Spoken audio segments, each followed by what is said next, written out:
যে কোনো পরীক্ষার ফর্ম ফিল আপের বিষয়টি একটি বেশ চাপের বিষয়। সর্বদা মনে হয় যদি ভুল হয়ে যায়। আর সেই রকমই এক পরিস্থিতিতে আমাদের এক নিয়মিত দর্শক মাননীয়া প্রিয়াঙ্কা কৌর ম্যাডাম, যিনি পশ্চিম মেদিনীপুর থেকে কমেন্ট করে জানতে চেয়েছেন যে পশ্চিম মেদিনীপুর সিএ ফর্ম কীভাবে ফিল আপ করবো, বলুন প্লিজ।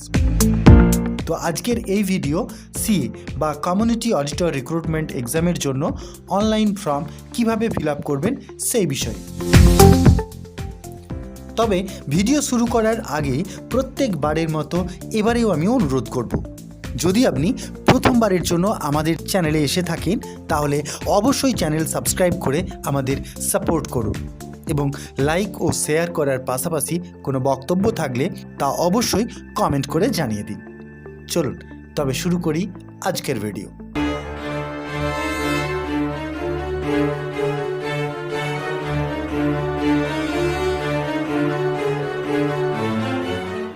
সিএ বা কমিউনিটি অডিটর এক্সামের জন্য অনলাইন আবেদন করতে গেলে প্রথমেই যে ডকুমেন্টগুলি আপনাকে সাথে রাখতে হবে তা হলো একটি পাসপোর্ট সাইজের ফটো স্ক্যান করা, অবশ্যই সেটি 50 কেবির মধ্যে হতে পারে। সেটি জেপিজিও হতে পারে, আবার জেপিইজি ফরম্যাটেও হতে পারে, এবং সিগনেচার বা সই, এবং সেটি অবশ্যই 20 কেবির মধ্যে হতে হবে। এই দুটিরই সফট কপি আপনাকে ফোনে রাখতে হবে এবং পাশে হার্ড কপি থাকবে আধার কার্ড, ভোটার কার্ড। এছাড়াও আপনাকে আরও যে কয়েকটি বিষয় রাখতে হবে তা হলো এসএইচজির কোড নম্বর এবং এসএইচজিতে আপনার মেম্বার আইডি, প্রথম রেজুলেশন ডেট বা আপনার জয়েনিং ডেট। এই তথ্যগুলি আপনার কাছে অবশ্যই রাখতে হবে, তারপরেই আপনি শুরু করতে পারবেন ফর্ম ফিল আপ। চলুন এবার তবে শুরু করি ফর্ম ফিল আপের মূল পর্বটি।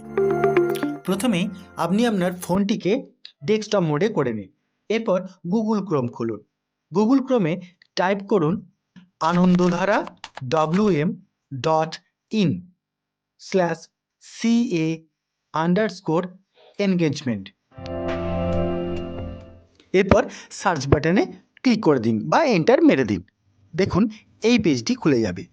প্রথমেই এই পেজটি খোলার পর এই পেজের এই যে সবুজ অংশটি দেখতে পাচ্ছেন, এখানে বেশ কিছু গুরুত্বপূর্ণ নির্দেশ রয়েছে। যেমন শুধুমাত্র পশ্চিম মেদিনীপুর জেলার বাসিন্দারাই এই দরখাস্তটি পূরণ করতে পারবে এবং কোনো গোষ্ঠীর মেম্বার যদি কোনো কাজে যুক্ত থাকেন, অর্থাৎ কোনো সরকারিভাবে কোনো সরকারি পোস্ট যেমন আইসিডিএস, আশা ওয়ার্কার বা ভিআরপি হন, অথবা কোনো এনজিওর সাথেও যুক্ত থাকেন, তাহলেও দরখাস্ত গ্রাহ্য হবে না। কোনো এসএইচজি মেম্বার যদি বিওডি অর্থাৎ বোর্ড অফ ডাইরেক্টর, ওবি অর্থাৎ অফিস বিয়ারার হন, বা কোনো সংঘ বা কোনো কোঅপারেটিভ বা কোনো মহাসংঘের সঙ্গেও কোনো অফিস বিয়ারার পোস্টেও থাকেন বা বিওডি পদে থাকেন, তাহলেও কিন্তু দরখাস্ত করতে পারবেন না। কোনো এসএইচজি মেম্বার যদি পঞ্চায়েতের ইলেক্টেড মেম্বার হন, তাহলেও কিন্তু হবে না। তাহলে কারা কারা উপযুক্ত নয় এটাও কিন্তু এখানে আমরা দেখে নিলাম। এবার দেখি অ্যাপ্লিকেশনটা স্টেপ বাই স্টেপ কী করতে হবে। প্রথমেই এখানে আসুন। এরপর আমরা ড্রপডাউনের এখানটিতে টাচ করুন। এখানে জানতে চাওয়া হয়েছে আপনি কি পশ্চিম মেদিনীপুরের বাসিন্দা। এখানে আপনাকে ইয়েস করতে হবে।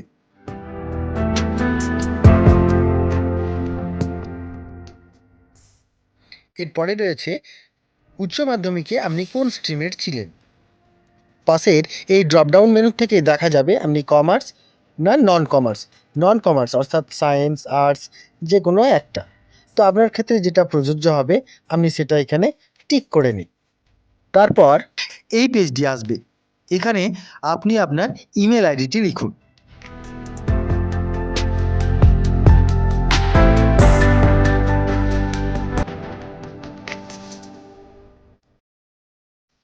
এবং আপনি এখানে যে পাসওয়ার্ড দিতে চান সেটি লিখুন। এটি আপনার মেলে যে পাসওয়ার্ডটি আছে সেটি না হলেও চলবে।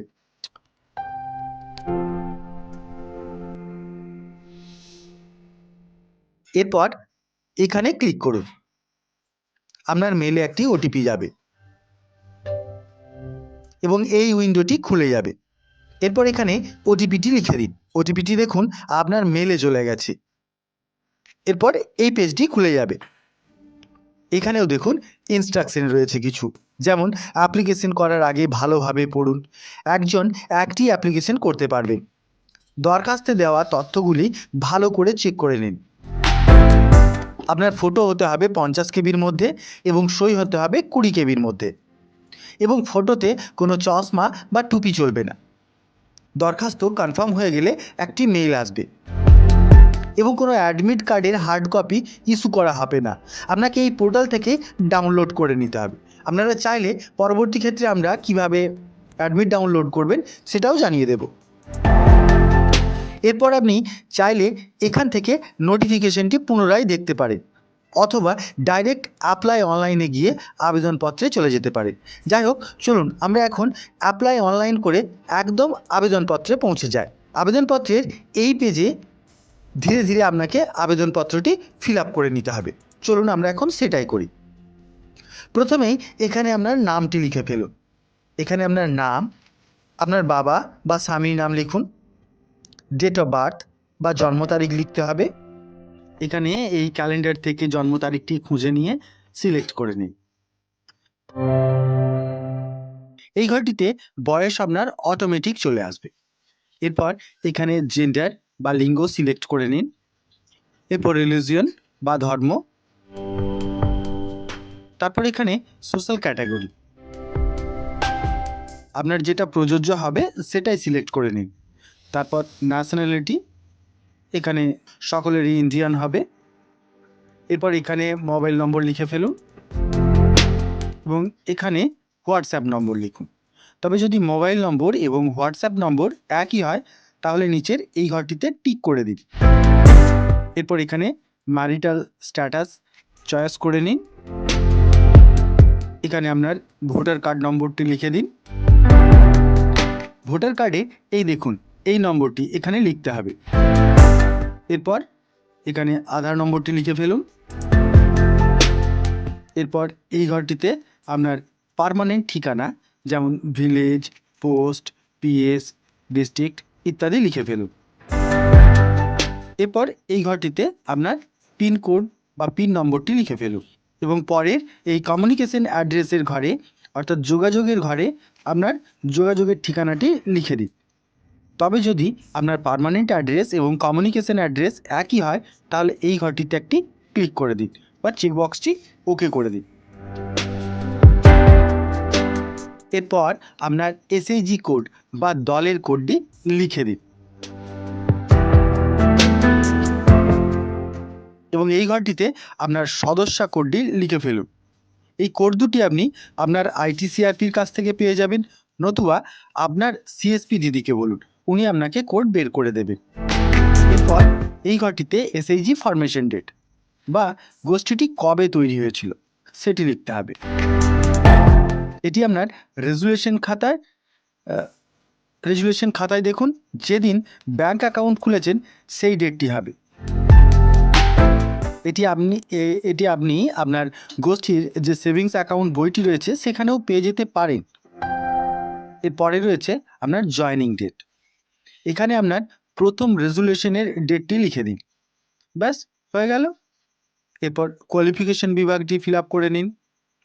প্রথমে এখান থেকে আপনার শিক্ষাগত যোগ্যতা, গ্র্যাজুয়েশন বা পোস্ট গ্র্যাজুয়েশন বা পিএইচডি, যেটা ঠিক সেটিতে ক্লিক করে নিন। এরপর এখানে কোন বছর পাস করেছেন সেটি লিখুন। তারপর এখানে কোন ইউনিভার্সিটি থেকে পাস করেছেন সেটা লিখুন। এবার চলে আসি স্ট্রিম। এক্ষেত্রে আপনার ক্ষেত্রে যেটি প্রযোজ্য এই ড্রপডাউন মেনু থেকে যে স্ট্রিমে পড়াশুনো করেছেন সেটি বেছে নিন। এখানে কত নাম্বারের পরীক্ষা হয়েছিল সেটা লিখুন, আর এখানটাতে লিখুন কত মার্কস আপনি পেয়েছিলেন এবং এখানে কোন ডিভিশন বা কোন ক্লাস পেয়েছিলেন সেটা লিখুন। এরপর এখান থেকে যদি আপনি আরও যোগ করতে চান তো সেটা লিখতে পারেন অ্যাড মোর করে। এরপর রয়েছে আপনার কম্পিউটার নলেজ। এখানে আপনি কোন কোর্স পাস করেছিলেন, এটা সিটা নাকি ডিটা সেটি এখানে লিখুন। এরপর এখান থেকে চয়েস করে নিন কোর্সটি 6 মাস, 1 বছর নাকি 1.5 বছর, 1 বছর 6 মাসের, এখানে সেটি চয়েস করে নিন। এখানে লিখুন কোন বোর্ড বা ইনস্টিটিউশন বা প্রতিষ্ঠান থেকে আপনি পাস করেছিলেন। এখানে কত পার্সেন্ট মার্কস পেয়েছিলেন সেটা লিখুন। এরপর দেখুন এই 20 নম্বরে রয়েছে what is your level of proficiency in using Microsoft Excel, অর্থাৎ আপনি মাইক্রোসফট এক্সেল ব্যবহারে কতটা দক্ষ সেটা জানতে চেয়েছে। এরপর একে একে এই রকমই প্রশ্ন জানতে চেয়েছে আপনাকে, মাইক্রোসফট ওয়ার্ড, ইন্টারনেট স্পিড ইত্যাদি। তবে প্রথম এই দুটি ক্ষেত্রে অপশান রয়েছে 3টি। অপশানগুলি কি কি? প্রথম হচ্ছে দেখুন, yes I can work confidently in Excel, অর্থাৎ আমি অতি দক্ষতার সাথে এক্সেলে কাজ করতে পারি। No I can't use Excel, অর্থাৎ আমি এক্সেল ব্যবহার করিনি। এবং basic skill I can perform বেসিক্সটা, অর্থাৎ আমি অল্প দক্ষতা বা অল্প কাজ করতে পারি। এরপর দুটি ক্ষেত্রেই আপনার ক্ষেত্রে যেটা ঠিক মনে হবে সেটি ফিল করে দিই।